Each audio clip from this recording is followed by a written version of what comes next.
नमस्कार भारत।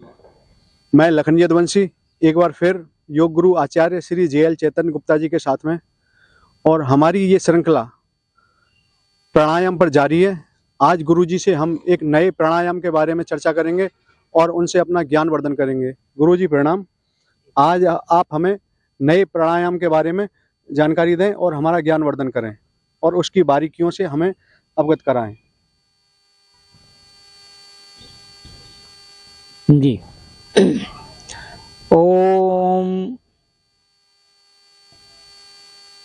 वसुदेव सुतं देवं कंस चाणूरमर्दनं देवकी परमानंदं कृष्णं वंदे जगद्गुरुं।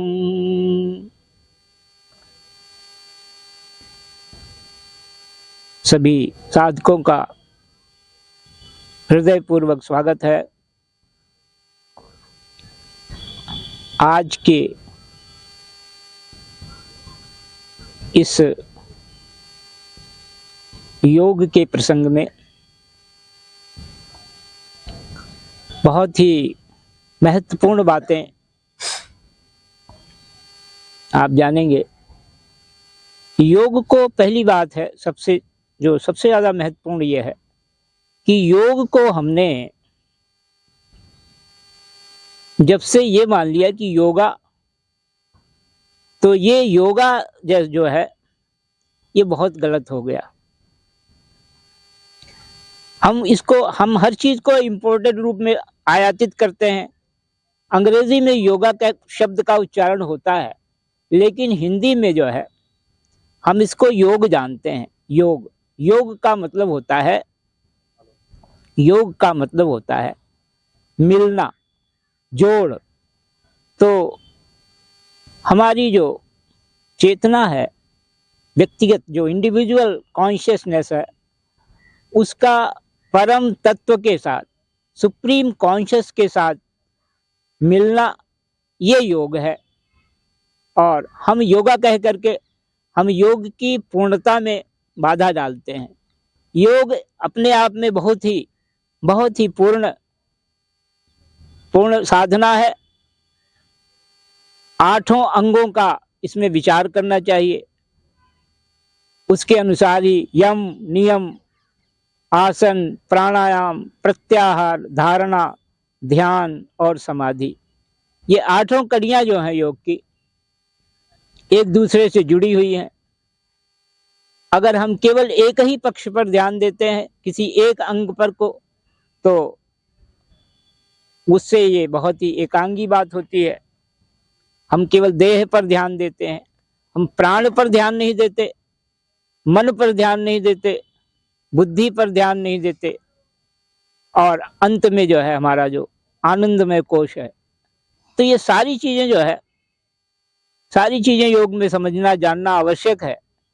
क्योंकि जब तक हम जानते नहीं हैं, किसी विषय को समझते नहीं है, तो हमारी श्रद्धा नहीं पैदा, हमारे अंदर में श्रद्धा नहीं आती है, विश्वास नहीं आता है, प्रेम नहीं बढ़ता है, तो हम अच्छी तरह से उसको नहीं कर पाते हैं। प्राणायाम की बात है, यह हमारी इस कड़ी में चौथा अभ्यास है, चौथी कड़ी है। और प्राण जो है, जैसा पहले भी हम बता चुके हैं अपने दूसरी वार्ता में, कि प्राण हमारे शरीर को आधार देता है। यह शरीर प्राण के बिना तो निष्प्राण हो जाएगा। माने इसका जीवन जो है, यह हमारी जीवनी शक्ति है प्राण। और इस प्राण को हम जितना ज्यादा इसकी शक्ति को बढ़ाते हैं, ये हमारी वाइटलिटी है, ये वाइटल एनर्जी है, ये हमको जीवंत बनाए रखती है। प्राण शक्ति, प्राणो वही ब्रह्म, पहले भी बात आई है कि प्राण जो है ये परमात्मा का रूप है। और ये कठोपनिषद में आया है, वैदिक साहित्य है। तो प्राणायाम की आज की इस कड़ी में इस श्रृंखला में एक अद्भुत प्राणायाम की बात बताने जा रहे हैं और ध्यान से समझेंगे। कपालभाति प्राणायाम। कपालभाति प्राणायाम, वैसे तो कपालभाति जो है ये 6 कर्मों में आता है। नेति, धौति, वस्ति, नौली, त्राटक, कपालभाति, माने जो 6 कर्म हम करते हैं शुद्धिकरण के, ये हठ योग प्रदीपिका में आया है कि हठ योग की जो विधियां हैं वो उनमें 6 कर्म जो है शुद्धिकरण के लिए बताए गए हैं कि शरीर को शुद्ध कैसे करना है। नेति के द्वारा, धौति के द्वारा, वस्ति के द्वारा, कपालभाति के द्वारा, नौली के द्वारा, त्राटक के द्वारा, ये जो 6 कर्म है, तो कपालभाति का स्थान तो 6 कर्मों में शुद्धता के लिए, निर्मलता के लिए, शरीर को स्वच्छ बनाने के लिए किया जाता है। लेकिन कपालभाति प्राणायाम को जब हम प्राणायाम के रूप में इसमें लेते हैं, जिसका प्रचार पतंजलि योग ने किया, बहुत बढ़िया, महर्षि स्वामी रामदेव जी महाराज ने बहुत किया, तो इस पर व्यावहारिक रूप से, प्रैक्टिकल रूप से कपालभाति का अभ्यास कराया गया, तो देखा गया कि बहुत सारी समस्याएं शरीर की, बहुत सारे रोग दूर हो जाते हैं। क्योंकि ये हमारे पेट को, हमारा जो नाभि प्रदेश है, हमारा जो डाइजेस्टिव फायर है, जठराग्नि जिसे कहते हैं, जठराग्नि, जिसका वर्णन भगवत गीता में भी योगेश्वर भगवान श्री कृष्ण ने किया है कि अहम वैश्वानरो भूत्वा पचाम्यन्नम चतुर्भुजम, मैं ही तो वैश्वानर अग्नि बन करके, वो डाइजेस्टिव फायर मैं ही बन करके और तुम्हारे भोजन को पचाता हूँ। तो यह जो भोजन पाचन का समस्या है, ये हमारे इस उदर प्रदेश से, इस नाभि प्रदेश से जुड़ा हुआ है, और उसको जितना हम नाभि प्रदेश को संचालित करते हैं, तो उससे संबंधित जितने भी, जब हमारा ये चक्र अग्नि हमारी जितनी प्रदीप्त होती है, उससे जुड़ी हुई सारी समस्याएं ठीक हो जाती हैं। और दूसरी बात यह है कि हमको ये भी समझना चाहिए कि जो हमारा ये नाभि प्रदेश है, जिसे हम मणिपुर चक्र कहते हैं, ये खजाना है, यहीं से सारी समस्याएं पैदा होती हैं। जो अनडाइजेस्टेड फूड है, जो भोजन पचता नहीं है, वो हमारे शरीर में रह जाता है, तो वो विकार पैदा करता है। रक्त में जाता है उसका मल, उसकी गंदगी, तो रक्त को गाढ़ा कर देती है, तो हृदय की समस्या पैदा हो जाती है। माने, और रक्त की शुद्धि जो है, रक्त की शुद्धि के अभाव में अनेकों प्रकार की बीमारियां हो जाती हैं। सारी रक्तवाहिकाएं जो हैं, जो ब्लड वेसल्स जो हैं, वो हमारे रक्त का जो संचालन करती हैं शरीर में, वो नहीं पहुंच पाता। तो नाड़ियों की शुद्धि, ये सारी समस्याएं जो हैं वो प्राणायाम से दूर होती हैं। और कपालभाति प्राणायाम बहुत ही उत्तम प्राणायाम है। कपालभाति में हमको करना क्या है, ध्यान दीजिएगा। कपालभाति प्राणायाम में हम केवल अपनी सांस को बाहर फेंकते हैं, और हमारा जो नाभि, जो मणिपुर चक्र का जो एरिया है, नाभि प्रदेश जो है, वो अंदर जाता है, यानी जिसे हम कहते हैं उड्डयन बंध। तो ये हमारे नाभि प्रदेश अंदर की तरफ जाता है और श्वास बाहर जाती है। इसमें स्मरण रखने योग्य बात यह है कि हमको सांस लेना नहीं है, केवल सांस को छोड़ना है। और एक योगी ने तो यहाँ तक कहा कि मनुष्य जो है सामान्य रूप से कोई चीज दान नहीं कर पाता है, उसकी प्रवृत्ति जो है लेने की होती है, देने की कम होती है, बहुत कम होती है। तो उसमें वो एक उसका स्वभाव ऐसा है, तो कहते हैं अपनी सांस का दान कर दो, इसमें कोई असुविधा नहीं है, आपको कष्ट नहीं होगा। तो सांस को दान कीजिए, अपनी सांस को डोनेट कीजिए, सांस को बाहर फेंकिए और पेट अंदर जाएगा, सांस बाहर जाएगी।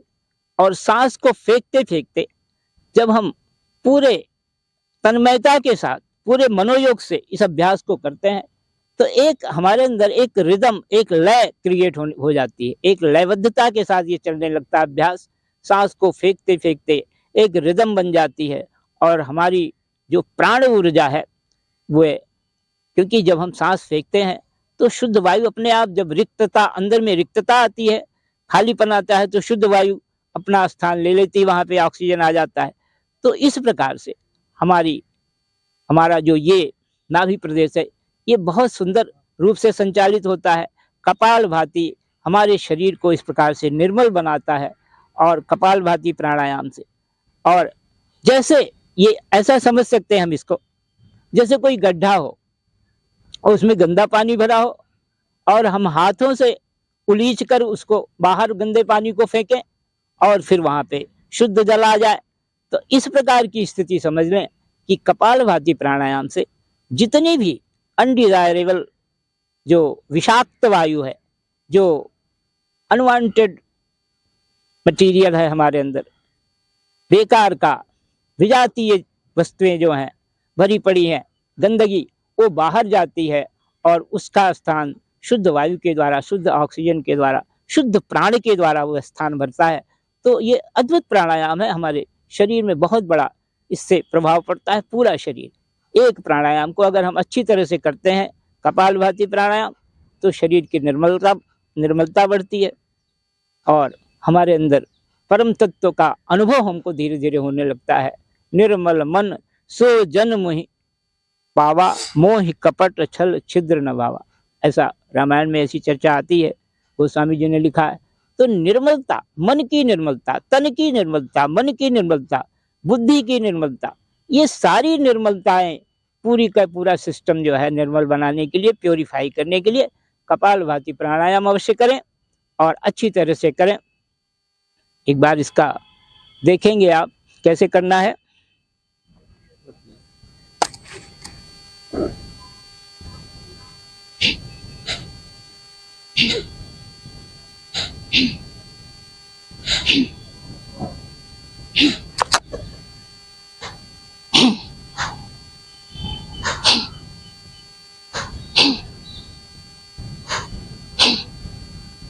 आरंभ में हमको कपालभाति प्राणायाम 1 सेकंड में 1 स्ट्रोक लगाना चाहिए, 1 सेकंड में 1 स्ट्रोक। बाद में आप तीव्रता के साथ भी कर सकते हैं, सामान्य गति से करें, तीव्रता से करें। और दूसरी बात है कि कपालभाति प्राणायाम के बारे में एक चीज़ और बहुत महत्वपूर्ण बात है, ध्यान देंगे। कपालभाति प्राणायाम अगर हम अश्विनी मुद्रा के साथ करते हैं, अश्विनी मुद्रा, तो हमको इसका डबल फायदा होने लगता है, कई गुना और बढ़ जाता है फायदा हमारा, इसका लाभ जो है बढ़ जाता है। अश्विनी मुद्रा के साथ करने का मतलब यह है कि हम अपने एनस को, गुद प्रदेश को, जैसे अश्व माने घोड़ा होता है, जैसे घोड़ा लीद का त्याग करता है और फिर अपने उस अंग को, एनस को अंदर बाहर करता है, सिकोड़ता है बाहर और बाहर ऐसे करता है, उस प्रकार से अगर हम कपालभाति प्राणायाम अश्विनी मुद्रा के साथ करते हैं तो इसका लाभ कई गुना बढ़ जाता है। तो अश्विनी मुद्रा के साथ भी हम कपालभाति प्राणायाम, लेकिन उसमें क्या है कि उसमें हम 1 सेकंड वाली बात नहीं है, 1 सेकंड में 1 स्ट्रोक, उसमें हमारा जो स्ट्रोक होगा वो 3 सेकंड का होगा, उसमें हमको समय ज़्यादा बढ़ाना पड़ेगा। और अगर आपने उसमें आपने 1 मिनट किया तो आपको 2-3 मिनट नॉर्मल गति से करने का लाभ मिलेगा, लेकिन पहले सामान्य गति से किया करें। पहले सामान्य गति, नॉर्मल तरीके से आप 1 सेकंड में 1 स्ट्रोक करें, उसके बाद धीरे धीरे बढ़ाएं और बीच बीच में अश्विनी मुद्रा के साथ करें और इस प्रकार से आपका अभ्यास अच्छा होगा। तो कपालभाति प्राणायाम के बारे में मैं समझता हूँ आज के लिए इतना पर्याप्त है।